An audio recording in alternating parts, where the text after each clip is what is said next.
जोहार दोस्तों, Motilal math classes में आप सभी का स्वागत है।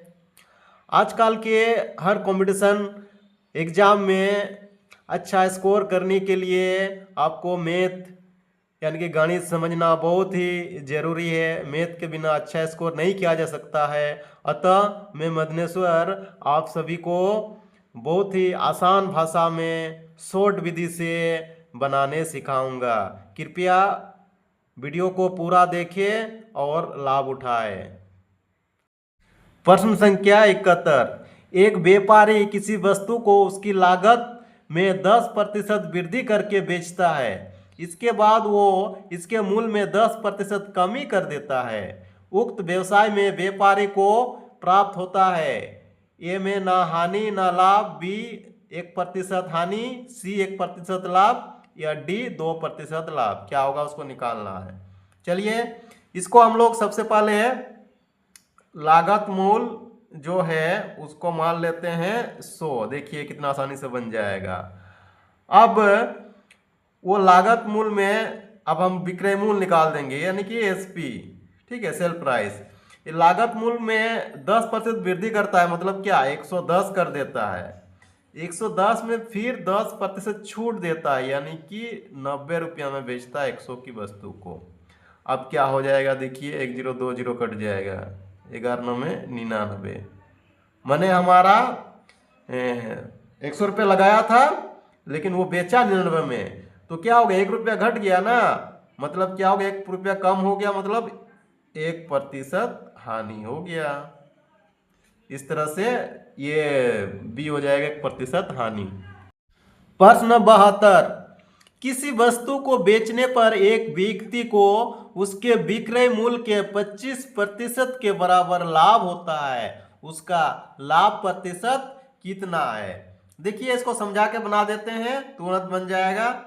एसपी है माना उसका विक्रय मूल्य, क्योंकि यहाँ बोला विक्रय मूल्य का 25% लाभ, तो विक्रय मूल्य को मान दिए 100, तो उसमें लाभ कितना हो जाएगा, विक्रय मूल्य का 25% यानी कि 25 लाभ हो गया। ठीक है, इस तरह से हम लोग निकाल सकते हैं क्रय मूल्य। क्रय मूल्य क्या हो जाएगा, लाभ होने से विक्रय मूल्य घटाव लाभ।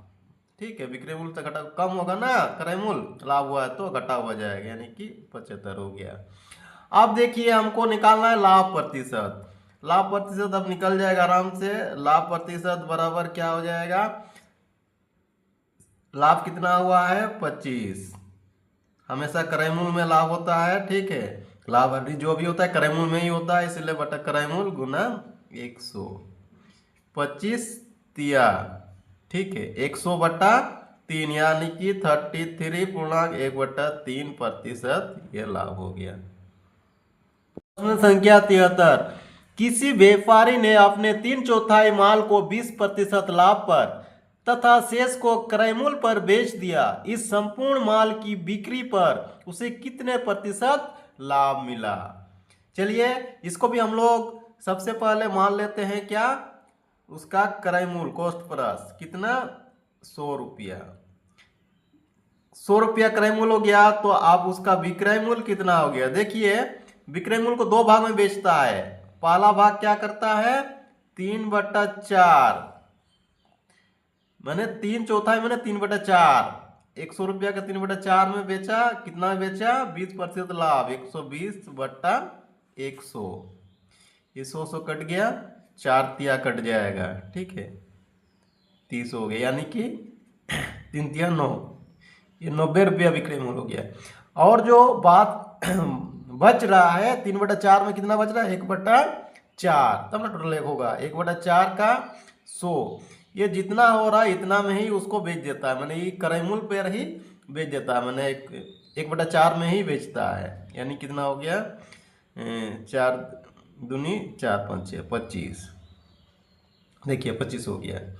अब कुल कितना हो गया बोलिए, ये जो कुल हो गया, कुल कितना हो जाएगा 5 9 2 11 माने 115। कुल हो गया 115 हो गया। ठीक है, अब देखिए कुल विक्रय मूल्य 115 हो गया, क्रय मूल्य 100 था, तो हम बोल सकते हैं 100 में बढ़ गया है 15, तो कितना हो गया 100 में बढ़ गया मैंने 15 बढ़ गया, 15% लाभ हो गया।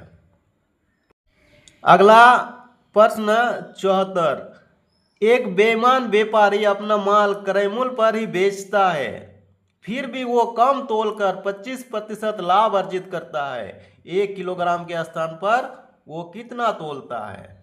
ठीक है, बहुत ही आसान है। सबसे पहले हमको 1 किलोग्राम में पता होना चाहिए 1 किलोग्राम में कितना ग्राम होता है, 1000 ग्राम होता है। 1000 ग्राम में वो 25% लाभ कमाता है, यानी कि वो 100 ग्राम देता है 125 में।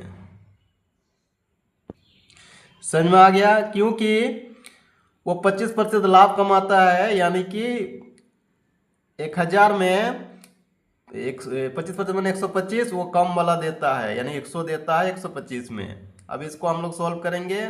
25 पचे 25 चौके 5 से ये कट जाएगा, 5 दूनी 10, 0 0, 200 गुना 4 बराबर 800, यानी कि वो क्या करता है 1000 ग्राम, यानी कि 1 किलोग्राम के बदले 800 ग्राम देता है, तोलता है। अगला प्रश्न संख्या 75, एक दुकानदार ने बिजली की प्रेस 10% लाभ पर बेची। यदि उसने इसे 10% कम में खरीदा हो तथा रुपये 16.50 कम में बेचा हो तो उसे 10% लाभ होता। बिजली की प्रेस का लागत मूल्य कितना है? देखिए बहुत सारा कंडीशन है। पहला हम लोग मान लेंगे इसका सीपी है, क्रय मूल्य है 100 रुपया, तो 10% लाभ में बेचता है, यानी कि इसका विक्रय मूल्य क्या हो जाएगा 110। अगला बोलता है 10% कम में खरीदता, यदि ये नहीं क्रय मूल्य क्या हो जाएगा 10% कम में खरीदता मैंने 90 में खरीदता, तो उसका नई विक्रय मूल्य क्या हो जाएगा, नई विक्रय मूल्य में 10% लाभ होता है, यानी कि 90 में 10% लाभ मैंने 110 बट्टा 100, 1020, 11 99, ये हो गया 99 नई सीपी। अब देखिए पहला सीपी से नई सीपी में कितना बड़ा या घटा, ये घट गया 110 में 99 मैंने कितना घटा है 11 घट गया, क्या घट गया -11 हो गया। ठीक है, अब देखिए ये 11 रुपया कम हो गया, घट गया कितना में, ये क्रय मूल्य 100 में। अब हमको क्रय मूल्य निकालना है, कितना घटा है 16.50 का निकालना है।